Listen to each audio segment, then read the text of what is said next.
지난 2021년, 지금부터 한 1년 7개월 전인데요. 8월 달에 우리나라는 뭐 다 아시는 것처럼 전 세계적으로 겪고 있는 코로나를 겪고 있었습니다. 그때 난데없는 소식이 하나 들렸습니다. 아프가니스탄에 있는 난민 391명이 우리나라에 들어오게 됐다는 겁니다. 그들은 우리나라가 파견한 부대 또는 대사관 그리고 병원 또 그 밖의 시설에서 우리나라 사람들을 도와서 일했던 사람들입니다. 아프간이 탈레반에 의해서 재탈환이 되고 미국이 떠나게 되면서 이들이 위험에 빠진 겁니다. 이들을 돕자고 얘기한 사람들은 외교부 직원들이었고 당시 또 아프간에 살고 있는 한국 사람들이었습니다. 이들을 두고 가면 이들 모두가 몰살한다는 거죠.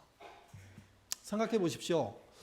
어떤 나라를 우호적으로 도왔는데 그 도운 사실 때문에 생명이 위태롭게 됐다면 그 우호적으로 도움을 받은 나라 사람들은 어떻게 해야 될까요? 이 고민이 우리가 빠진 겁니다. 외교부 직원들이 또 그 당시 현지 주민들이 아주 치열하게 뭘 요구했냐면 이들을 데리고 가야 된다. 당시 자국민을 그 현장에서 빼내는 것도 쉽지가 않았답니다. 그리고 실제 자국민을 빼내지 못한 나라들도 많이 있었습니다. 그럼에도 불구하고 자국민은 물론이고 현지에 있는 우리를 도왔던 이제 난민이 되는 그런 사람들을 한 명도 아니고 391명이나 데리고 나와야 된다고 하니 이게 보통 큰일이 아니었던 거죠. 근데 결과적으로는요, 성공적으로 모두 데리고 우리나라에 귀국할 수 있었습니다. 이때 정부가 세운 작전명이 미라클이었습니다. 기적을 일으키는 심정으로 한번 해보자. 우리가 그동안 다른 나라에 도움만 받은 사람들이었는데 이제 우리를 도운 사람들을 책임져야 되지 않겠냐. 여러분, 이 작전은 생각보다 아주 전 세계적으로 유명한 작전입니다. 미국도 안 되고 선진국도 안 되고 대부분의 나라도 일본도 안 되고 안 되는 거였는데 우리나라 사람들이 유독 오겠다는 391명 모두를 데리고 나오는 아주 성공적인 결과가 나오게 된 거죠. 그리고 그들이 우리나라로 들어와서 7개월 정도 적응 훈련들을 받고 난 다음에 흩어졌습니다. 그리고 한 무리 158명인데요. 그들이 울산 동구 지역에 이주하게 되었습니다. 그리고 시점으로 따지면 이제 1년이 지난 겁니다. 국제사회에서 칭찬했고 그래서 우리나라에 들어왔고 우리나라 사람들도 뭐 반대가 있긴 했지만 그래도 괜찮다고 생각했던 이 일의 결과는 어땠을까요? 물론 1년밖에 안 된 일의 결과를 말한다는 건 아직 너무 섣부릅니다. 더 지켜봐야죠. 더 세월이 지난 다음에 어떻게 이들이 정착했고 어떻게 살아가는지 살펴야죠. 근데 1년 지나면서 많은 언론들이 특집 같은 거 또는 보도 같은 일들을 하고 있습니다. 그리고 저도 그 기사를 보고야 이런 일이 있었구나를 알게 된 거죠.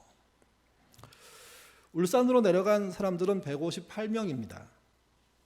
울산은 한때 자동차, 철강, 조선 이게 아주 유명한 도시죠. 근데 이 도시의 어떤 유명세가 우리나라에서만 유명한 게 아니고요. 세계적으로도 유명합니다. 제가 방어진이라는 데 어렸을 때 가봤는데 뭐 대단하더라고요. 그 허허벌판에 엄청난 공장들이 줄줄이 서 있는데 아침에 출근하는 시간, 저녁에 퇴근하는 시간 그 물결, 사람들이 들어가고 나가는 물결이 어마어마했습니다. 우리나라에도 이런 데가 있구나 하는 지역이 저한테는 울산이었던 거죠. 근데 2010년도가 지나가면서 구조조정이라는 바람이 불었습니다. 그리고 무려 3만 명 넘는 노동자들이 그곳을 떠났습니다. 그 이후에 울산 동구에 있는 그 지역은요, 소멸 우려 지역으로 구별됐습니다. 낙후됐고 누구도 살려고 하지 않는 지역이 되고 있었던 겁니다. 그곳에 한 아파트에 특별 기여자라고 이름 붙인 아프간 난민 158명이 거주하게 된 겁니다. 소멸 우려 지역임에도 불구하고 거주하는 것에 대해서 지역 주민의 반발은 아주 셌습니다. 가장 큰 우려가 기독교에서 나왔는데 그 동네가 이슬람화 될 거다. 158명으로 인해서 거기가 알라를 믿는 사람들이 모이는 성지가 될 거다. 뭐 이런 얘기 아주 빗발치게 교회에서 했죠. 또 그것만이 아닙니다.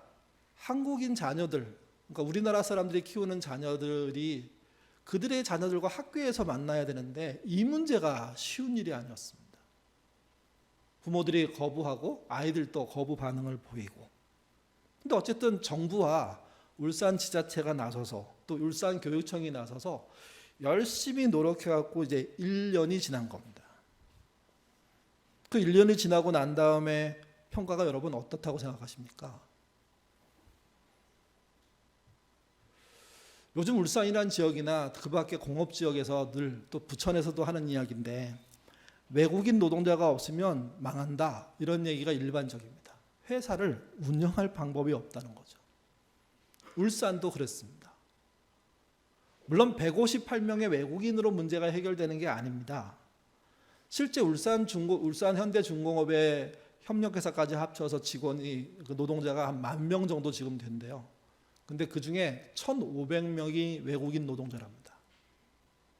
처음에는 이랬답니다.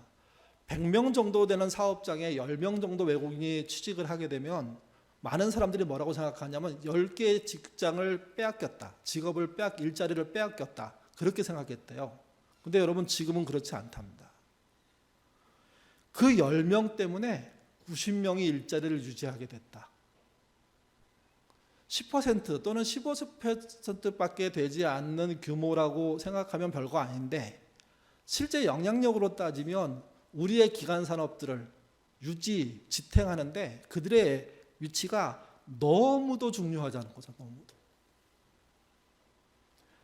그 기사를 전체적으로 지난 1년 7개월 동안의 내용들을 이렇게 정리한 특집 기사를 봤습니다.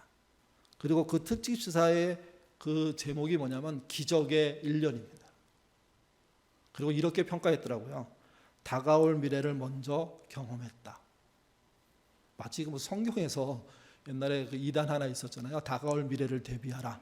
뭐 그거의 답인 것처럼 들렸습니다. 2년 전만 해도 불가능했던 일이고 납득하지 못하는 일입니다. 지금도 우리나라에서 난민 받는 일 거의 안 합니다. 한 명 난민이 나오려면 정말 하늘에서 별을 따야 되는 일들이 벌어지는 게 대한민국이거든요. 근데 우리를 위해서 희생하는 사람을 보호합시다. 그게 마땅합니다. 그게 도리입니다. 그게 동방예의주의 사람들이 해야 될 일입니다. 하는 처음의 설득으로 시작한 이 일이 그들에게도 큰 도움이 됐고요. 우리들에게도 미래 사회가 결국 대한민국 사람들만에 의해서 운영될 수가 없구나. 우리가 생존하려면 그들이 함께하는 사회를 만들지 않으면 길이 안 열리겠구나 하는 생각을 하게 된 거죠. 우리에게 외국인 노동자라는 사람들이 부어져서 우리의 나라가 다시 안정을 유지하게 되는 그런 그림이 그려졌고 그 그림을 공업도시인 곳곳에서 체험하고 있는 것이고 특별히 158명의 아프간 난민들을 받아들인 울산에서 그 경험의 결과들이 도표화돼서 나오기 시작하는 겁니다. 변화는요 쉽지 않습니다. 근데 변화를 일으키는 계기가 있습니다. 그 계기가 되기까지 변화는 거의 조짐도 안 보입니다. 근데 계기가 일어나고 그 계기를 통해서 조금씩 발전하던 것이 윤곽이 드러나죠. 그 변화가 제대로 된 방향이라면 그 사회는 바뀝니다. 우리 사회의 가장 큰 문제는 우리의 인구가 줄어든다는 거잖아요. 노령 인구가 늘어난다는 거잖아요. 인구가 줄어들고 노령 인구가 늘어나면 결국은 일할 사람이 없다는 겁니다.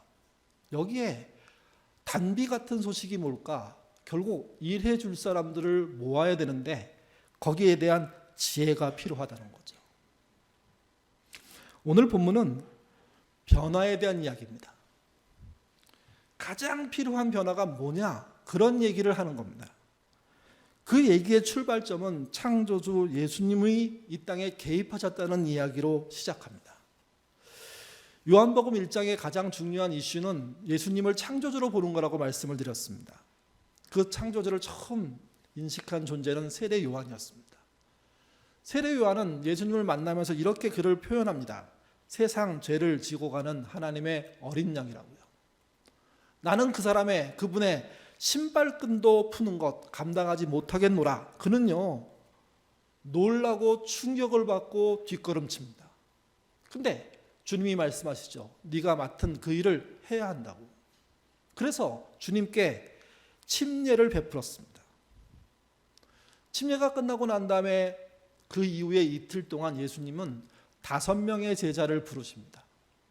한 사람 한 사람을 각자 다른 방식으로 대면하고 대화하고 설득해내는, 또 불러내는 그런 이야기들이 요약돼 있습니다.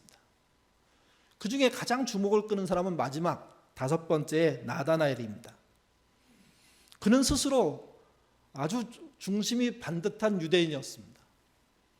그는 메시아가 베들레헴에서 태어나는 걸 알고 있었습니다. 근데 어느 날 나사렛에서 선지자가 나왔다, 나사렛에서 메시아가 나왔다 하는 이야기를 듣게 됩니다. 그가 한 말은 이렇습니다. 나사렛에서 메시아가 나올 수가 없다는 겁니다. 그럼에도 그를 초대한 빌립은 멈추지 않고 그를 예수님께 소개합니다.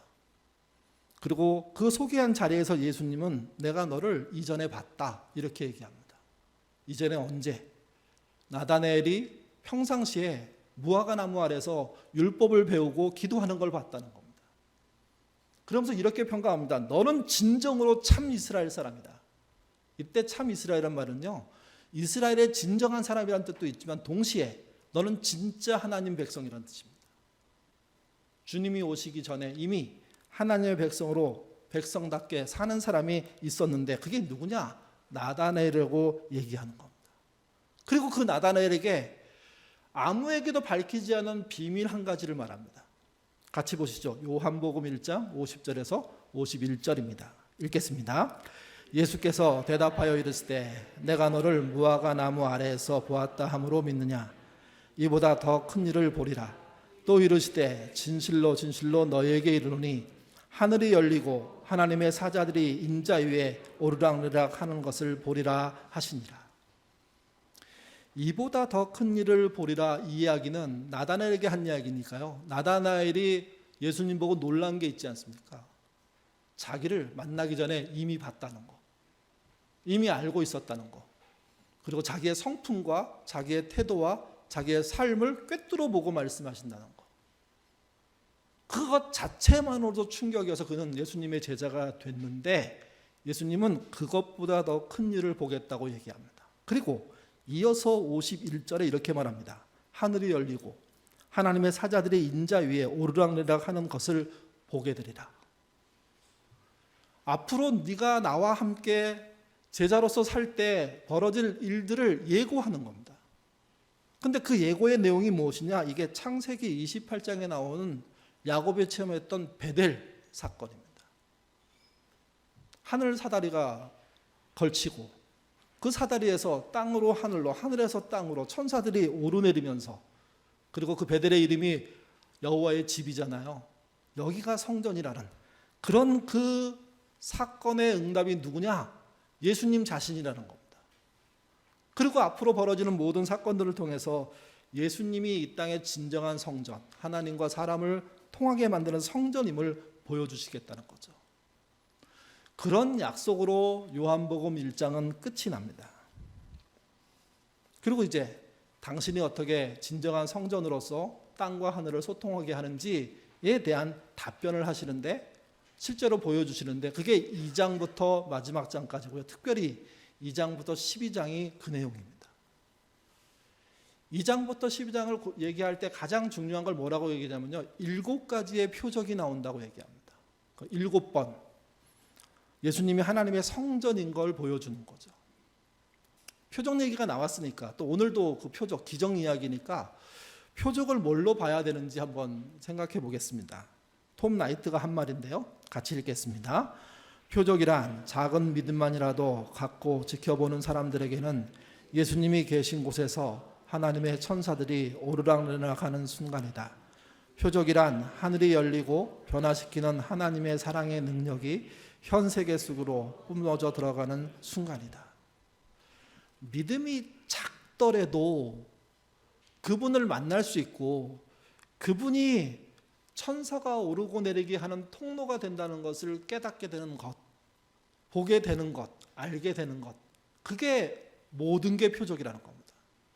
여러분, 이건 이런 말이 될 수 있습니다. 병이 고쳐지는 현장, 오병이어의 현장, 무리를 걷는 현장, 귀신이 쫓겨나가는 현장이 아니어도 표적은 존재할 수 있다는 뜻입니다.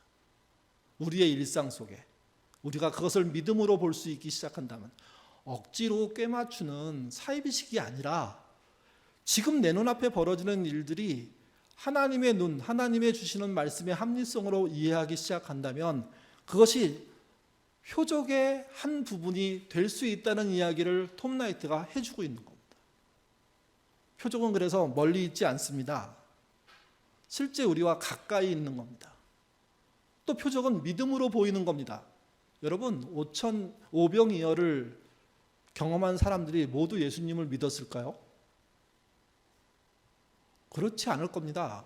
무슨 말이냐면 예수님이 표적을 보이는 현장에서도 믿지 않는 사람들은 나온다는 겁니다. 그걸 어떻게 알 수 있습니까?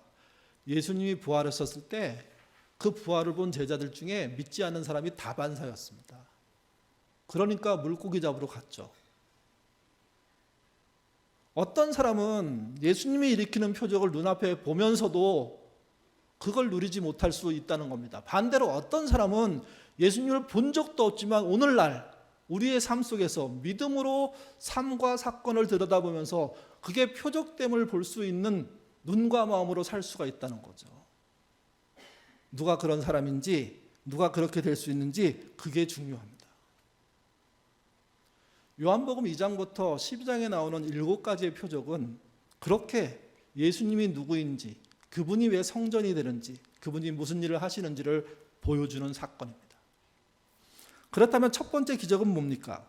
우리가 오늘 읽은 본문입니다. 같이 보시죠. 2장 1절부터 3절의 말씀입니다. 읽겠습니다.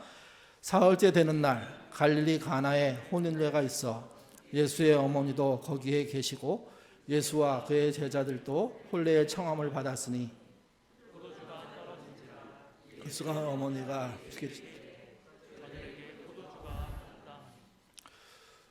친척집의 잔치에 예수님이 가셨고 어머니와 제자들도 함께 갔습니다. 일주일 동안 정도 잔치가 진행된답니다. 아마 굉장히 많은 먹거리가 필요할 수밖에 없죠. 그런데 잔치가 진행되는 시점, 정확하게 며칠인지 모르겠지만 포도주가 떨어졌습니다. 한마디로 낭패입니다. 음식이 끊긴 잔치집, 그것을 이어갈 수 있을까요? 또 포도주라는 것은 당장 어떻게 만들어낼 수가 있는 게 아니잖아요. 충분히 준비했을 건데 떨어져 버렸으니 난리입니다. 포도주 얘기가 나왔으니까 우리 안에서도 논란이 있는 얘기 중에 얘기가 되기 때문에 몇 가지 말씀을 드리고 싶습니다. 여기서 말하는 포도주는요, 100% 원액을 말할까요? 희석시킨 물을 말할까요? 아주 당당하게 어떤 분들은 이거 100%라고 이렇게 얘기하거든요. 그건 틀린 얘기입니다. 생각해 보십시오. 물 먹듯 100% 포도주를 매일 마시면 권장 물에 마실 물의 양이 얼마큼 될까요? 보통 1.5리터? 뭐 1리터라고 치고 1리터 포도주를요 매일 마셔요. 그러면 이스라엘 사람 모두는 알코올 중독이죠. 이렇게 설명해도 안 믿더라고요. 그랬을 거라고 믿는 거예요, 오히려. 어떻게 먹냐면요, 3대1 또는 10대1, 심지어 10대1로 희석해서 먹습니다. 그러니까 10대1 정도 되면 포도주 향이 나는 물 아닐까요? 그걸 먹는 거예요. 좀 부자이고 재력이 있어서 포도주 양을 많이 준비하는 분들은 희석률을 줄이겠죠. 잔치가 시작되면 처음에는 원액을 주고 그래서 몇 잔씩 마시면서 흥이 겹고 그 다음부터는 이제 희석이 된 포도주를 주고 그걸 먹으면서 같이 대화하고 그 흥겨움을 유지하고 이런 겁니다, 이게. 야, 예수님도 포도주 늘 드셨어. 그러니까 우리 술 먹는 거 아무 문제도 아니야. 그렇게 대입하는 것은 술 먹기 위한 강변이지 사실은 현장 상황은 안 맞는 거예요. 저는 뭐 술을 좀 드신다고 해서 무슨 문제가 있다고 말씀드리는 게 아닙니다. 예수님 포도주 주셨으니까 나도 먹어도 돼, 이렇게 말할 수는 없다는 겁니다. 내가 술이 좋아서 먹는 거야, 이해해 주세요, 이러면 돼요 사실은. 근데 그걸 굳이 예수님이 여기 봐라, 물로 포도주를 양조하지 않았냐, 와, 참 놀라운 해석이에요. 이 정도면 이단인데. 체면을 중시하는 유대 사회인데, 우리도 체면 중시하잖아요. 근데 꼭 필요한 게 잔치에서 떨어졌어요. 얼마나 큰 신뢰입니까?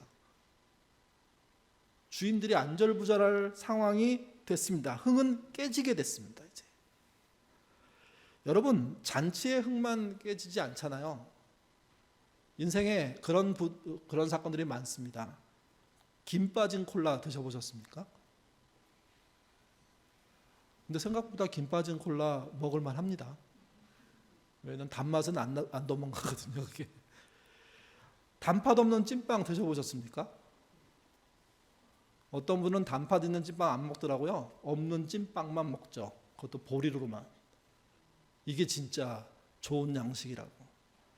흥이 깨진 잔치집에 가보셨습니까? 결혼식에 갔는데 파탄 나거나 잔치집에 갔는데 사고 나거나 그 밖에 여러 가지 일로 잔치가 어그러지는 자리. 정말 심각하지만 조용히 마무리하면 됩니다. 창피하지만 좀 견디면 잊어버리게 됩니다. 근데 여러분, 진짜 중요한 건 이거예요. 콜라에 김이 빠지고 찐빵에 그 단팥이 없고 그리고 잔치가 깨지는 게 아니라 인생의 흥이 깨지는 겁니다. 인생이 흥이 없는 인생이 돼버리는 겁니다. 지겹게 삶이 반복되는 거, 반복되는 삶 자체가 너무 괴롭고 힘든 거. 병든 사람들이 그렇지 않을까요? 배신당하고 실망한 사람들이 그렇지 않을까요? 간혹은 본인이 배신해놓고 배신당했다고 하는 사람도 많고요.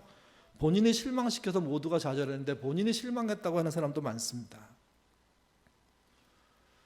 오늘 본문의 이야기는 단순하게 어느 집에 포도주가 없어가지고 잔치 망치게 됐어, 요것만 얘기하고 싶은 게 아니에요. 인생에는 흥이 없는 인생이 실제 많고, 아니 대부분이 흥이 없는 인생을 살고 있고, 그 흥이 없는 인생을 만회하지 못하는 게 우리 인생이 아닐까 하는 질문을 이 본문은 같이 포함하고 있습니다. 이때 예수님의 어머니 마리아가 움직입니다. 이분이 되게 뭔가 이렇게 볼 수 있는 눈이 있었나 봐요. 그리고 그 문제를 자신의 아들인 예수가 해결할 수 있다고 확신하신 것 같아요. 그래서 성경에는 한 번 얘기하는 식으로 나와요. 근데 아니고요. 원래 본문의 얘기는 재촉했다는 겁니다. 계속해서 네가 할 수 있고 네가 해야 돼. 그러면서 이제 재촉해놓고 엄마는 빠지는 거죠, 이게. 여러분, 인생에서 재촉하자는 자의 역할 해보셨습니까? 가족 중에 누가 대실망해갖고 좌절했을 때 일어서야 돼, 힘내, 내가 옆에 있어, 너는 다른 거 안 해도 돼, 존재만으로도 고마워. 그러면서 옆에서 그 사람의 무너짐을, 흥이 깨져서 좌절함을 막으려고 하는 사람들이 없는 건 진짜 불행입니다. 1인 가정 사회가 됐다는 게 이 문제에서는 정말 심각한 겁니다. 고독사가 넘친다는 이야기는 이 문제가 확대됐다는 이야기입니다. 우리 사회에서. 누가 없는 거냐? 옆에서 재촉하고 흔들어주고 깨워주고 아는 척하고 힘내라고 말해주는 사람이 없는 거예요. 그런 인생이 없는 거예요. 병들어 누웠는데 누구도 전화 안 한다고 한번 생각해 보십시오. 우리 교인 중에 누가 아픈데 아무도 모른다고 한번 생각해 보십시오. 재촉하는 자가 옆에 없다는 게 얼마나 힘든 일인지. 우리 그 예배 끝나고 나서, 광고 끝나고 나서 서서 갖고 이제 인사하잖아요. 우리 교회만이 아니라 모든 대한민국의 80%? 한 85%는요 내성적이에요. 그래서 인사하세요 그러면 이렇게 인사하고 그냥 끝이에요. 가만히 서 계세요. 그것도 힘들어요. 그것도 괴로워요. 지금 인사를 하라 그랬는데 나는 인사는 하긴 했는데 이건 인사를 한 것도 아니고 안 한 것도 아니고 이렇게 상태로 서 있는 거거든요. 이때 여러분, 누군가 찾아와서 안녕하세요 인사하고 아우 잘 계셨어요 인사하는, 이게 굉장히 숨을 튀게 하지 않습니까? 우리도 그거 하면 막 밝게 얼굴을 피면서 막 돌아다니면서 얘기해주고 찾아와주고 해가지고 자기가 지금 이 시간을 어떻게 때워야 될지 모르고 막 방황하는 사람들을 살려내는 사람들이 있어요. 내가 좌절했을 때 전화해서 뭐해? 무슨 일이 있다며? 우리 밥 먹자. 내가 갈까? 네가 올래? 이렇게 얘기해 주는 사람들이 존재하는 거예요. 예수님의 어머니의 역할이 이 본문에서는 그런 역할 같아요. 그 사람의 가족으로 사는 건요, 행운 중에 행운이에요. 둘 다 부부가 그렇지 않으면, 4-5명의 식구가 아무도 그렇지 않으면, 여러분 좀 표현이 그렇지만 그 집 자체가 절간과 별 다르지 않습니다. 예수님의 어머님은 예수님이 할 수 있다는 것을 알고 있었고, 그래서 그분에게 재촉합니다. 네가 해야 될 일이라고. 예수님은 그렇게 생각 안 하셨습니다. 때가 안 됐고 이 일을 해서는 자기가 이 일을 할 필요는 없다고 생각하고 계셨던 겁니다. 근데 어머니의 재촉으로 그 일이 시작됩니다. 같이 보시죠. 6절에서 8절입니다. 읽겠습니다. 거기에 유대인의 정결 예식을 따라 2-3통 드는 돌 항아리 6이 놓였는데 예수께서 그들에게 이르시되 항아리에 물을 채우라 하신즉 아기까지 채우니 이제는 떠나서 연회장에게 갖다 주라 하심에 갖다 주었더니, 유대인의 잔치에서는 연회를 이끄는 어떤 사회자가 있었던 것 같습니다. 물론 우리도 뭐 비슷한 경우들이 있죠. 그에 의해서 어떤 상황이 파악되고 있냐면 포도주가 떨어지는 상황이 파악되고 있었습니다. 그리고 이제 몇 명이 알기 시작한 거죠. 그 몇 명 중에 예수님의 어머니가 알게 됐고, 예수님이 그 상황을 알려서 이제 이 문제를 풀어줍니다. 그때 등장한 게 뭐냐면 유대인이 정결 예식 때 사용하는 돌 항아리입니다. 돌 항아리의 크기는요, 지금처럼 표준화되어 있지 않기 때문에 집집마다 달랐습니다. 만든 사람에 따라서. 작게는 한 75리터 들어가고 많게는 한 110리터 들어가는, 그래도 비교적 큰 항아리랍니다. 그런 항아리가 6개 정도 있는 거죠. 적게는 450리터, 많게는 한 660, 저는 700리터 이상의 물을 담을 수 있는 겁니다. 이 항아리의 물은 뭐에 썼냐면, 유대인들이 외부 활동을 하고 들어올 때, 집으로 들어올 때 씻어야 됐거든요. 그 씻는 행위를 목욕을 하는 거는 뭐 상상을 못할 정도의 물량이었기 때문에 손, 발 씻고, 손도 그렇게 안 되면 발만 씻고, 뭐 이렇게 쓰는 물이에요. 그러니까 이게 없다는 것은 그 집이 정결해지지 않다는 의미도 돼요.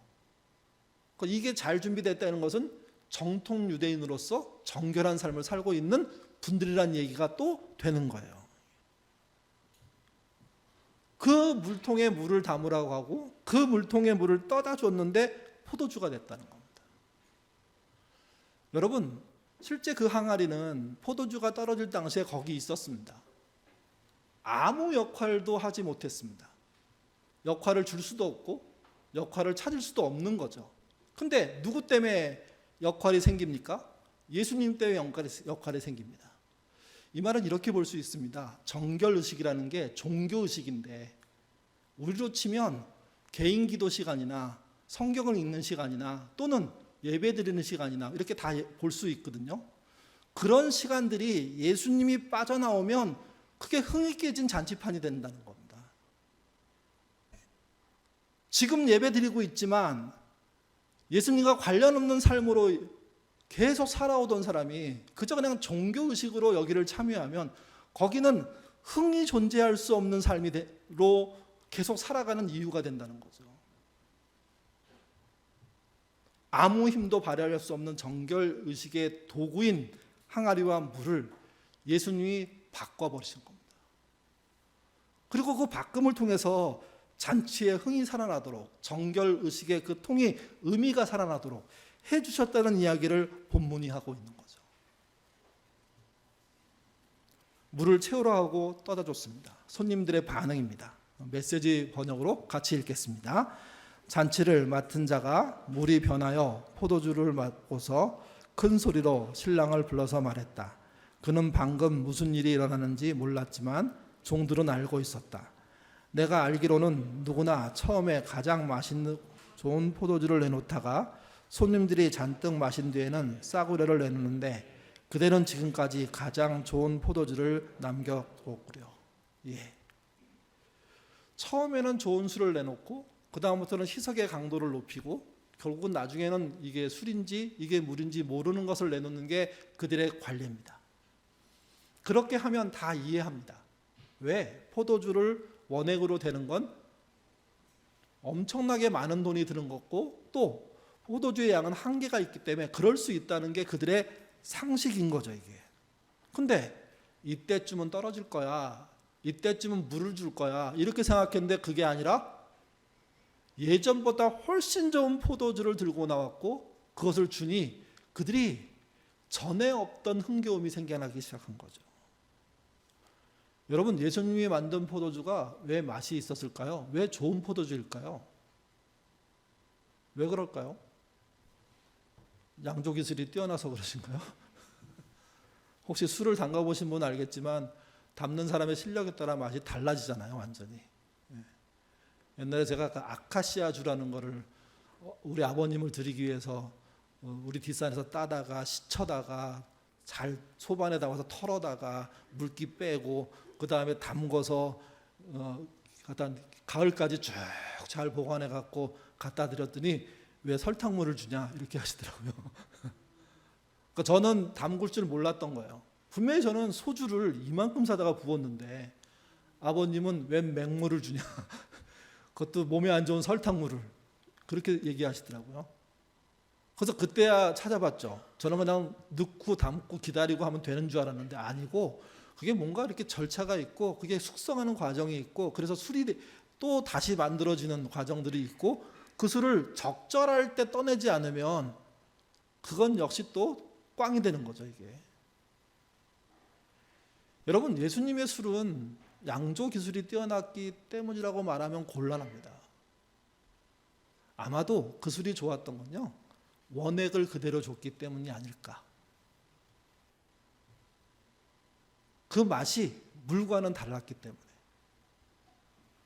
예수님은 그만큼 흥에 겨울 수 있는 양의 포도주를 주실 수 있었다는 거죠. 또 이 말씀 듣고 난 다음에 거봐, 예수님이 그렇게 주신대잖아. 이렇게 합리화시키면 안 됩니다. 결국 그 잔치는 예수님 때문에 흥에 넘치게 됐고요. 그 마을에서 아마 가장 기억에 남는 잔치가 됐을 겁니다. 야, 그 집 잔치 최고야. 대단해. 야, 그 집 식구들 준비한 게 보면 진짜 우리를 이렇게 귀하게 대접한 거야. 진짜 사람다운 대접 받아봤어. 이런 잔치를 만든 거죠, 이게. 여러분, 질문 드립니다. 예수님의 첫 번째 표적이 왜 물로 포도주를 만드는 거였을까요? 예수님은 정말 우리가 취해서 흥겹게 살기를 원하시기 때문일까요? 아니면 특별한 이유가 있지 않는 한 그렇게 하시면 안 되죠. 오히려 그렇게 해서 취해서 오랫동안 살면 알코올 중독에 걸리게 되고 손 떠는 사람들로, 정신 떠는 사람들로, 머리 헷갈리는 사람으로 살 가능성이 더 높아지는데 그걸 권장하기 위해서 그 일을 하시지는 않았을 거라는 거예요. 또 좋은 술을 먹자 캠페인하는 것도 아니었을 거라는 거예요. 이 사건은요, 하나님의 나라의 관점에서 봤을 때 대단히 중요한 어떤 키워드들이, 표적들이, 상징들이 들어있는 사건이에요. 구약 성경에 이사야서나 아모스서 같은 데 보면 메시아가 오는 마지막 시점에 벌어지는 일을 혼인잔치로 표현해요. 하나님이 신랑이시고 그 다음에 백성인 신부가 만나서 결혼한다. 그게 마지막 어린 양의 혼인잔치잖아요. 그게 구약부터 계속 내려오는 이야기예요. 우리가 결국 끝에는 잔치가 벌어질 건데 하나님과 결혼하는 잔치다, 이거예요. 두 번째는 그 잔치에서 제일 중요한 게 무엇이냐? 포도주예요. 그 잔치를 축하할 수 있는 음료, 거기에 대한 이야기들이 구약 성경 도처에 있고 신약 성경 요한계시록 도처에 있어요, 이게. 그래서 첫 번째 이적이 진짜 메시아가 나야 하는 이야기를 하시기 위해서 포도주 사건의 이적을 벌리신 거고, 사도 요한은 그 의미를 다른 복음서 저자와 다르게 충분히 깨닫고 첫 번째 이적으로 기록한 거예요. 같이 보시죠. 아모스 9장 13절에서 14절입니다. 읽겠습니다. 여호와의 말씀이니라. 보라, 날이 이를지니라. 내가 내 백성 이스라엘이 사로잡힌 것을 돌이키리니 그들이 황폐한 성읍을 건축하여 거주하며 포도원들을 가꾸고 그 포도주를 마시며 관원들을 만들고 그 열매를 먹으리라. 이게 마지막 날 메시아가 오셔서 하는 일의 절정입니다. 절정. 나다나엘은 이 이야기를 듣고 예수님이 누구신지 더 확신할 수 있게 됐습니다. 왜? 그가 무화과 나무 아래서 평상시에 율법을 공부하고 모세오경을 읽고 선지서를 읽으면서 설명하고 랍비들한테 설명 듣고 토론하고 하면서 알게 된 게 메시아는 혼인잔치의 주인으로 오시고 메시아는 그 잔치에서 포도주를 베푸실 것이라는 이 이야기를 들었는데 예수님이 베푸신 첫 번째 이적이 물을 포도주로 만들어서 그 잔치를 흥겹게 만들어 버리신 겁니다.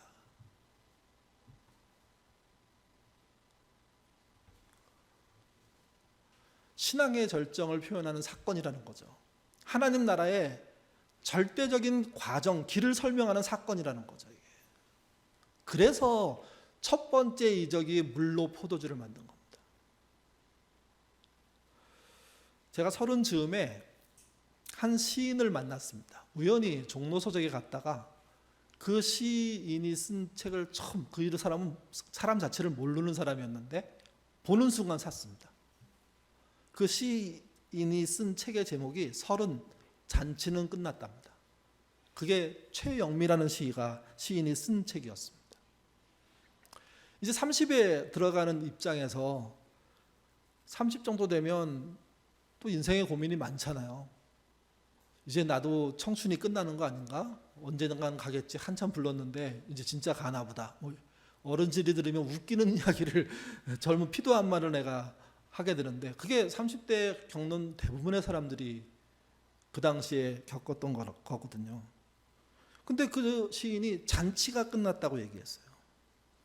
이분이 말하는 인생의 잔치, 가장 화려한 때는 20대 젊은 시절이라는 거죠.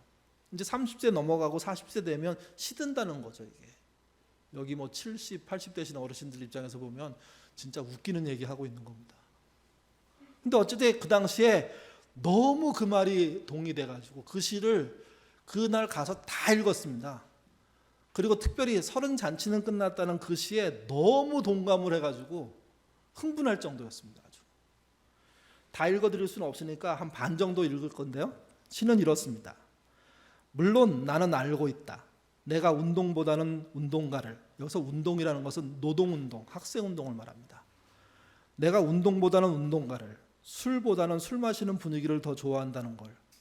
그리고 외로울 땐 동지어로 시작하는 투쟁가가 아니라 낮은 목소리로 사랑 노래를 즐겼다는 걸. 그러나 대체 무슨 상관이란 말인가? 잔치는 끝났다.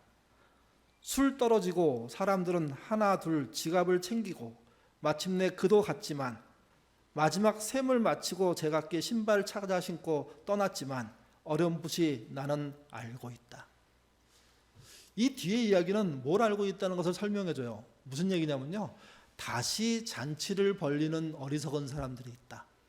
근데 그 잔치는 열리지 않는다.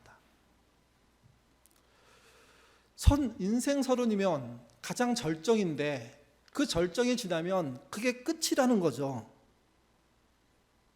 근데 사실 더 인생을 살아보고 이 시인이 지금 60이 됐어요. 그 산 사람의 입장에서 아마 다를 것 같아요. 그 다음에 나온 시집은 제가 안 읽어봤는데 모든 사람이 생각할 때 젊음을 잔치의 절정으로 본다면 맞습니다. 30대 되면 끝이죠.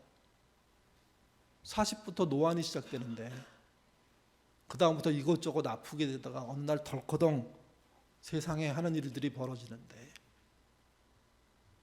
그런 식으로 잔치가 끝난다면 인생 허무하지 않을까요? 또 이런 사람이 있어요. 경쟁에서 승리해서 승리로 잔치 벌이는 사람들 있죠.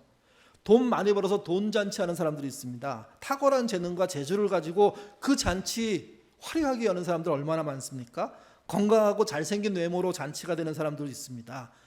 모든 게 그 사람이 만들어낸 수고와 노력이지만 잊지 않아야 됩니다. 그 모든 잔치는 끝납니다. 일찍 끝나느냐 늦게 끝나느냐 그거 말고는 하나도 없습니다. 만약 그대로 인생이 끝난다면 인생은요 허무할 수밖에 없습니다.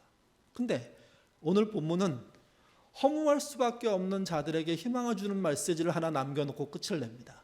10절 말씀 같이 한 목소리로 읽겠습니다.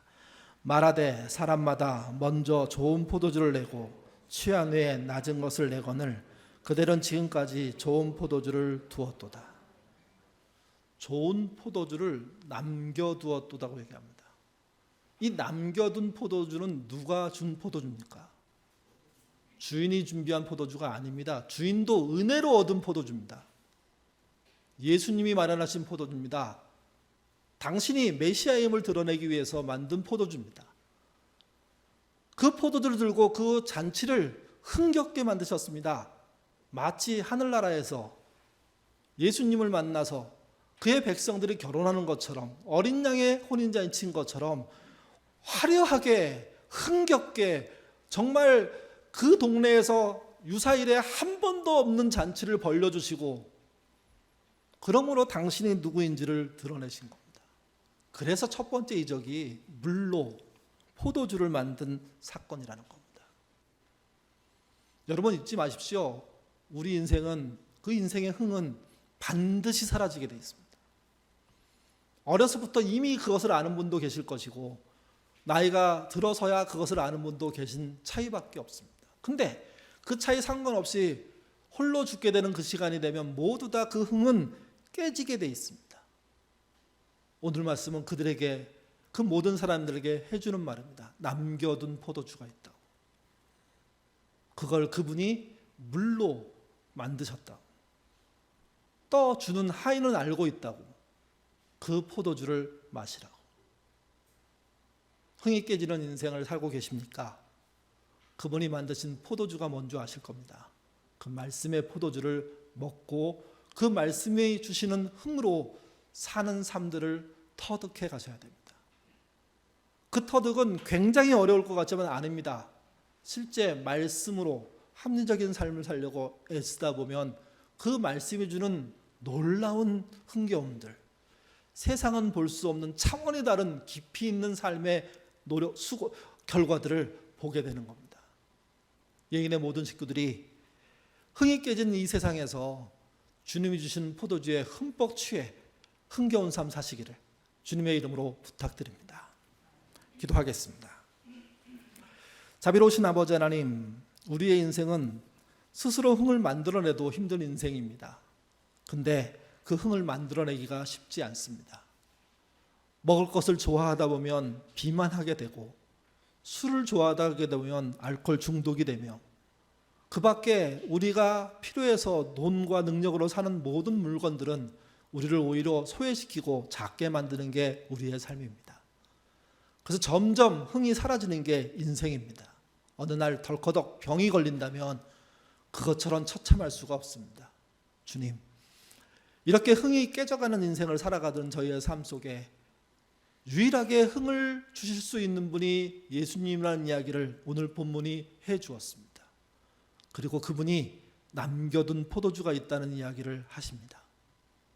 2000년 전의 이야기지만 지금도 유효한 이야기오니 우리가 그 남겨준 포도주를 먹을 수 있는 노력과 수고를 하는 신자가 되게 도와주시고 그 포도주가 실제 포도주이기보다는 그분의 말씀이란 사실을 놓치지 않도록 하나님 이끌어 주옵소서. 주님이 주시는 흥이 있습니다. 그 흥은 세상이 주는 흥과는 차원이 다릅니다. 깊이가 다릅니다. 삶의 동력이 다릅니다. 그 흥에 취하는, 그 남겨준 포도주를 마시는 예인의 식구 되도록 도와주옵소서. 또한 우리 주변에 그것을 먹지 못하고 보고만 있는 사람들이 있다면 재촉해서 먹게 하는, 먹여서 살리는 그런 우리가 되도록 인도하여 주시옵소서. 감사하며 예수님 이름으로 기도드립니다. 아멘.